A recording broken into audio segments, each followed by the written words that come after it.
guys, welcome back to my channel. Kali ini aku akan membahas tentang pecahan.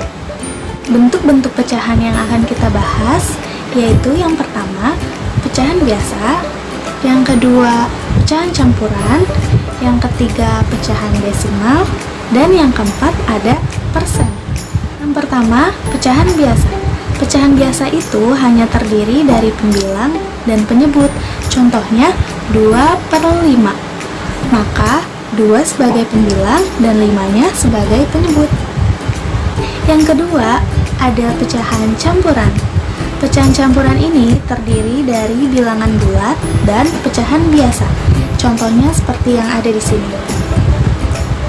1 sebagai bilangan bulat dan 1/2-nya sebagai pecahan biasa. Yang ketiga, ada pecahan desimal. Pecahan desimal ini adalah hasil pembagian dari suatu bilangan dengan bilangan 10 atau pangkatnya. Bisa 10, 100, 1000, dan seterusnya. Nah, ini contohnya ya. Misalnya 2/10. Maka hasilnya adalah 0,2. Yang keempat, ada persen. Nah, apabila pecahan penyebutnya adalah 100, maka kita sebut itu persen. Contohnya 2/100, maka kita baca 2%. Nah, sekarang aku akan membahas bagaimana cara mengubah pecahan yang satu ke pecahan yang lainnya. Simak sampai habis ya. Yang pertama, kita ubah pecahan biasa menjadi pecahan campuran. Untuk mengubah pecahan biasa menjadi pecahan campuran, pecahan biasa ini harus memiliki pembilang yang lebih besar daripada penyebut. Jadi, jika pembilangnya lebih kecil daripada penyebut, maka pecahan biasa tersebut tidak bisa dijadikan pecahan campuran. Contohnya seperti yang di samping ini. 7/3. 7 adalah pembilang dan 3 adalah penyebut. Maka pecahan ini bisa diubah menjadi pecahan campuran. Sedangkan yang di bawahnya 3/5. 3-nya sebagai pembilang dan 5-nya sebagai penyebut. 3 lebih kecil daripada 5, maka pecahan tersebut tidak bisa dijadikan pecahan campuran. Nah, sekarang kita ubah pecahan yang 7/3 menjadi pecahan campuran. Untuk mengubah pecahan biasa menjadi pecahan campuran, kita bisa menggunakan 2 cara. Kalian bisa pilih cara yang menurut kalian mudah. Cara yang pertama, kita bagi bilangan tersebut dengan cara porogatif. Apa sih porogatif? Mungkin sebagian dari kalian biasanya menyebut dengan pembagian bersusun. Namun yang sebenarnya pembagian seperti ini dinamakan dengan porogatif. Nah, untuk sekedar tambahan, jadi porogatif diambil dari bahasa Jawa, yaitu poro yang artinya bagi atau membagi dan gapit artinya pengapit. Yuk kita lanjut, jadi 7/3. Pakai cara yang pertama, jadi 7 dibagi 3. Nah, untuk gampangnya, kita mencari bilangan berapa yang dikalikan 3, hasilnya mendekati angka 7, yaitu 2. Jadi, kita tulis 2 di atas. Nah, 3 dikalikan 2 sama dengan 6. Kita tulis 6-nya di bawah 7. Selanjutnya, 7 dikurang 6. Hasilnya adalah 1. Karena 1 sudah tidak bisa dibagi lagi dengan angka 3, maka cara ini cukup. Jadi, 2 yang di atas kita jadikan sebagai bilangan bulat di depan, lalu 1 yang di bawah kita jadikan pembilang dari pecahan biasanya, dan penyebutnya masih sama seperti yang awal, yaitu 3. Jadi hasilnya 2/1/3. Jadi 7/3 sama dengan 2/1/3. Untuk cara yang kedua, ini dengan cara mengurangi pembilang dengan penyebutnya sampai hasil terakhir tidak bisa dikurangi lagi. Jadi 7 dikurang 3 hasilnya 4. Lalu 4 masih bisa dikurangi dengan angka 3, hasilnya 1. Nah, karena 1 sudah tidak bisa dikurang lagi dengan angka 3, maka cara ini selesai. Sekarang tinggal kita tulis berapa kali tadi kita kurangkan? 1, 2. Jadi, bilangan bulatnya yaitu 2. Lalu, bilangan hasil dari pengurangan yang terakhir adalah 1. Maka 1 menjadi pembilang. Sedangkan penyebutnya masih sama seperti tadi. Jadi hasilnya 2, 1/3. Sama kan hasilnya dengan cara yang pertama? Kalian boleh pilih cara yang pertama atau yang kedua ya. Selanjutnya, kita ubah pecahan campuran menjadi pecahan biasa. Caranya ini mudah banget loh. Contohnya di samping ini, 1/2. Langkah yang pertama, kita kalikan penyebut dengan bilangan bulatnya.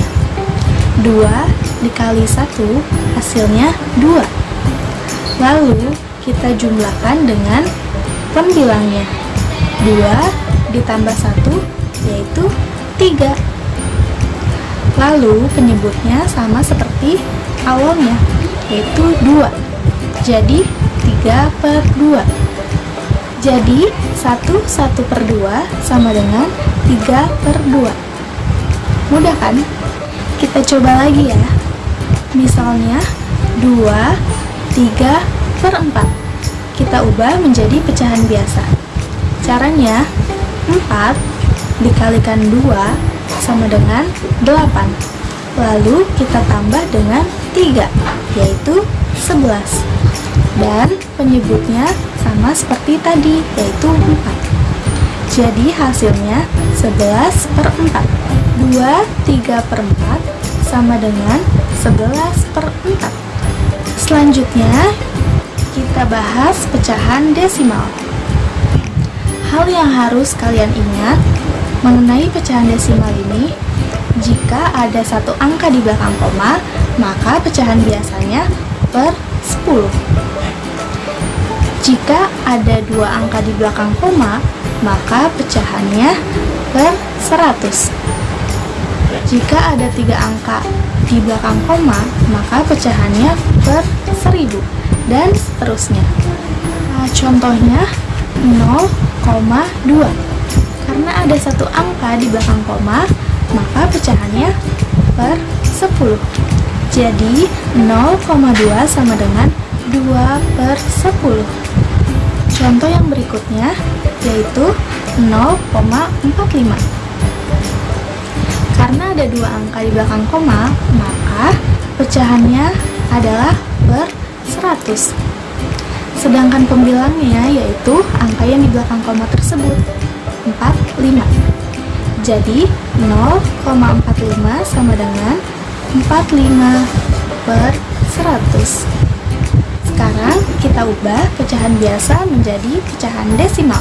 Untuk mengubah pecahan biasa menjadi desimal, ini juga ada 2 cara.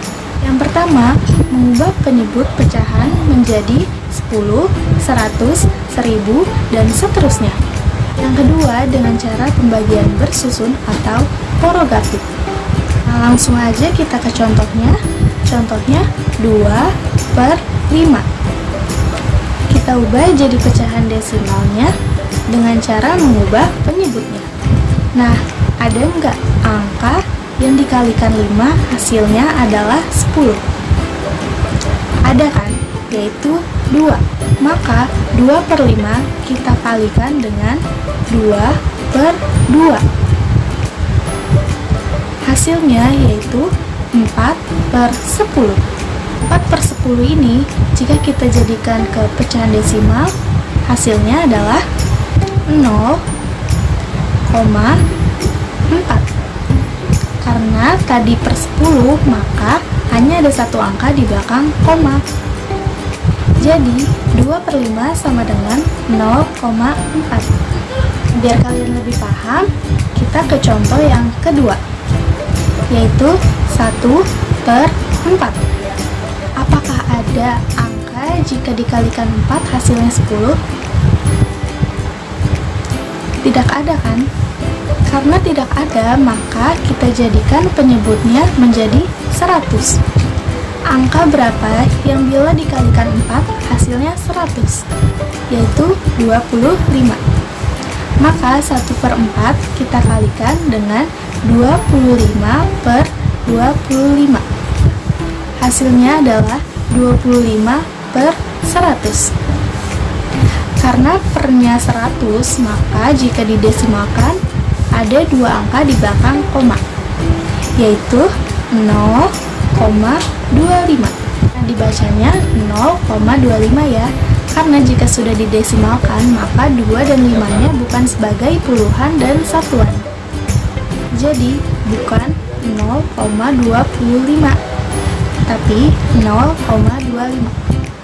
Nah, untuk cara yang kedua yaitu dengan cara pembagian bersusun. 1 dibagi 4. Karena 1 tidak bisa dibagi dengan angka 4, maka kita harus menambahkan 0. Jika kita menambahkan 0, maka di atas juga harus kita tambahkan 0 dan koma. 10 dibagi 4 sama dengan 2. 2 dikali 4 sama dengan 8. Lalu 10 dikurang 8, hasilnya adalah 2. Nah, 2 tidak bisa dibagi dengan 4, maka kita tambahkan 0 lagi. Tapi di atasnya tidak usah ditambahkan koma lagi ya. Lalu 20 dibagi 4, hasilnya 5. 5 dikali 4 hasilnya 20. Dan 20 dikurang 20 hasilnya 0 atau habis. Maka kita sudah temukan hasilnya yaitu 0,25. Jadi 1/4 sama dengan 0,25.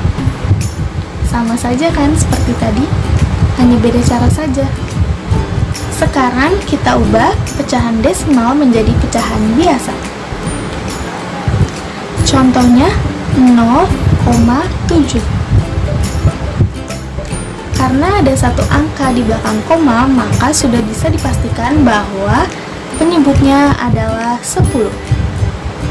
Dan pembilangnya ya angka yang di belakang koma tersebut, yaitu 7. Jadi 0,7 sama dengan 7/10. Mudah banget ya. Selanjutnya mengenai persen. Persen adalah per 100. Lambangnya seperti ini. Langsung aja ke cara mengubah pecahan biasa menjadi persen. Contohnya 5/10. Karena penyebutnya 10, maka kita harus ubah menjadi penyebut 100. Bilangan berapa yang bila dikalikan dengan 10 hasilnya adalah 100, yaitu 10.